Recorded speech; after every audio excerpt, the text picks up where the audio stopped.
இந்த வீடியோ நீங்கள் என்ன பார்க்க போகிறீங்கன்னா நம்ம சிஎஸ்கேவோட மெயின் 11 இந்த வருஷம் ஐபிஎல்லில் எப்படி இருக்கும் அதான் இந்த வீடியோவில் பார்க்க போகிறீங்க. வாங்க ஸ்ட்ரெயிட்டாக வீடியோக்குள்ளே போகலாம். ஃபஸ்ட்டு எடுத்தோன்னே ஓப்பனர்ஸ்லேருந்து ஆரம்பிப்போம். ஓப்பனர்ஸில் பொறுத்த வரைக்கும் ருத்து கான்வே தான் ஆடுவாங்க. மேக்ஸிமம் இவங்க தான். இப்போ வந்து கான்வேக்கு ஏதோ மேஜராக இன்ஜுரி இருந்தால் மட்டும்தான் ரச்சினை கொண்டு வர வாய்ப்பு இருக்குது. மிச்சபடி கான்வே தான் ஆடுவார். இப்போ வந்து அடுத்து மிடில் ஆர்டர் ரோல்ஸில் யார் ஆடுவாங்கன்னா ரகானே, சிவன் டுபே மற்றும் டாரி மிச்சல் ஆடுவாங்க. இதில் பொறுத்த வரைக்கும் நம்மளுக்கு வந்து மொயின் அலி ஆட மாட்டாருன்னு தான் நினைக்கிறேன். ஏன்னா மொயின் அலி ட்ரை பண்ண மாட்டார் தான் நினைக்கிறேன். எப்படின்னு சொல்ல முடியாது, டோனி என்ன நினைப்பாருன்னு சொல்ல முடியாது. ஏன்னா டோனி மேக்ஸிமம் மொயின் அலி எல்லா கேம்லேயும் ட்ரை பண்ணிட்டு இருந்தார். போன வருஷமும் அவர் பெருசாக இப்போ பேட்டிங்கில் பர்ஃபார்மன்ஸ் பண்ணலனாலும் பவுலிங்கில் அவருக்கு இம்பார்ட்டன்ஸ் கொடுத்து வச்சுருந்தார்.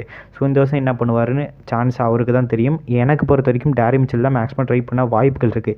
ரீசன் என்ன, ஐபிஎல் 2024 எனக்கு இவர் வேணும்னு சொல்லி எடுத்த பிளேயர். ஸோ இது மாதிரி எடுத்திருக்காருன்னா இவர் பின்னாடி ஒரு பெரிய ஃப்ளாஷ்பேக்காக இருந்திருக்கும்.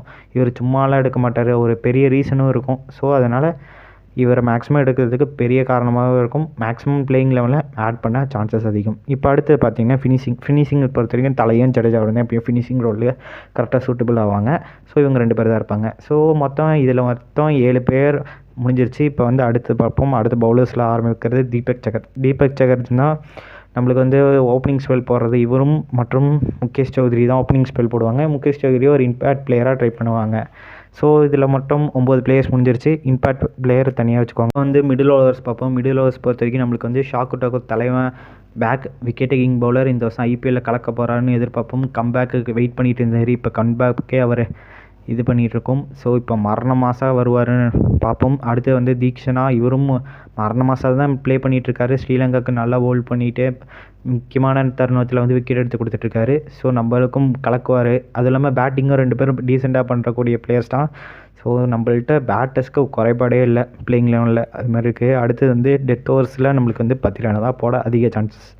இவர் தான் நம்மளோட மெயின் பவுலர் அது மாதிரி கன்சிடர் ஆகும். இவருக்கு ஏதாவது மைனர் இன்ஜுரியாக இருந்தால் முஸ்டபிசூர் ரஹ்மான் அவரை வேணால் ட்ரை பண்ண வாய்ப்பு இருக்குது. மிச்சபடி எல்லாமே நம்ம வேறு அதை தான் ட்ரை பண்ணுவோம். ஏன்னா போன வருஷம் ஒரு யங்ஸ்டராக வந்துட்டு கலக்கி நம்மளுக்கு போட்டு வெற்றிகரமாக ஜெயிக்க வச்சுட்டு இருந்தார் மேட்சை. ஸோ இந்த வருஷம் ஒரு எக்ஸ்பீரியன்ஸ் பிளேயராக வராரு. ஒரு வருஷம் ஆயிருக்கு.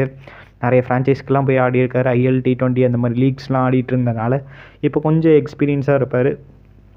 ஸோ நம்மளுக்கு வந்து இன்னும் மரண மாதம் பயங்கரமாக போடுறாரு. அதுவும் இல்லாமல் பேஸ் இன்க்ரீஸ் வேறு பண்ணியிருக்காரு கைஸ்.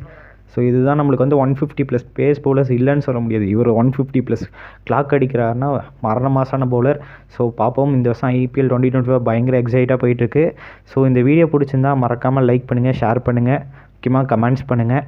ஸோ ஏதாச்சும் உங்கள் ஃப்ரெண்ட்ஸ் அண்ட் ஃபேமிலிக்கே பிடிச்சிருந்தா ஷேர் பண்ணி கொடுங்க. ஸோ மிச்சப்படி தான். Bye guys.